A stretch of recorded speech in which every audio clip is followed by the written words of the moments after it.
પાદરા નગરપાલિકા ward number 5માં Bhajpa કાર્યાલયનો શુભારંભ ઉમેદવારો દ્વારા જીતનો વિશ્વાસ વ્યક્ત।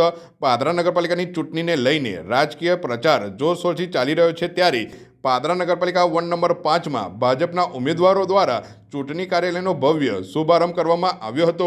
વોર્ડ નંબર 5ના ભાજપના પેનલના ઉમેદવારો રિમ્પલબેન દક્ષેશભાઈ પટેલ, રોમાબેન જમીનભાઈ ભટ્ટ, ધવલકુમાર પારેખ અને બ્રિજેશભાઈ પટેલ દ્વારા ચૂંટણી કાર્યાલયનું ઉદ્ઘાટન કરવામાં આવ્યું હતું। અંબાજી મંદિરના મહારાજ તેમજ રંગઅવધૂત મહારાજ મંદિરના મહારાજ ઉપેન્દ્રભાઈ જોશીના હસ્તે રિબિન કાપી કાર્યાલય ખુલ્લું મૂકવામાં આવ્યું હતું। આ પ્રસંગે ભાજપના હોદ્દેદારો અને કાર્યકરો મોટી સંખ્યામાં ઉપસ્થિત રહ્યા હતા।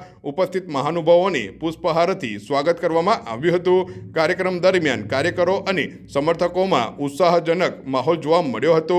ઉમેદવારો દ્વારા સમર્થકોને મોટી સંખ્યામાં જોડાઈ ભાજપ પેનલને વિજયી બનાવવા હાકલ કરવામાં આવી હતી। વોર્ડ નંબર 5માં છેલ્લા 10 વર્ષથી ભાજપ પેનલની જીત થતી આવી છે ત્યારે આ વખતે પણ ભાજપ પેનલનો વિજય થશે તેવો વિશ્વાસ ઉમેદવારો અને કાર્યકરો દ્વારા વ્યક્ત કરવામાં આવ્યો હતો।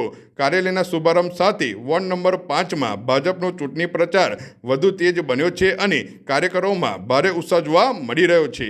આજ રોજ પાદરા નગરમાં વોર્ડ નંબર 5માં ભારતીય જનતા પાર્ટીના કાર્યાલયનું ઓપનિંગ કરવામાં આવ્યું છે। એની અંદર વોર્ડ નંબર 5 એ સંતોની ભૂમિ છે। અમારા અંબાજી મંદિરના મહારાજ હેમંતભાઈ અને રંગઅવધૂત મંદિરના મહારાજ ઉપેન્દ્રભાઈ જોશી એના વરદ હસ્તે આજે કાર્યાલયનું ઓપનિંગ કરવામાં આવ્યું છે। વોર્ડ નંબર 5 ભારતીય જનતા પાર્ટીને વરેલો છે। આગલી પણ 5 વર્ષમાં ગઈ વખતે ભાજપની પેનલ આવી હતી, એની 5 વર્ષ પહેલા અમારી જન્મભૂમિ છે, ત્યાં પણ ભારતીય જનતા પાર્ટીની પેનલ આવી છે। આ ઘડીએ પણ ભારતીય જનતા પાર્ટીનો જંગી બહુમતી વિજય થવાનો છે, નક્કી છે, અને મતદારો ભારતીય જનતા પાર્ટીને મત આપવાનો પણ નિશ્ચિત છે।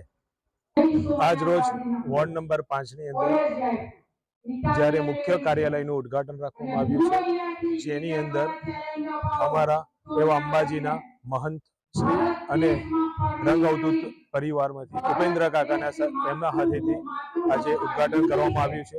સાથે આજે વોર્ડ નંબર 5ની ફેરીનું પણ આજે આયોજન કરેલ છે, જેથી કરીને ભારતીય જનતા પાર્ટીના વોર્ડ નંબર 5ના 4 ઉમેદવાર જંગી મતથી જીતે એ માટેનું આજે આહવાન કરવામાં આવ્યું છે।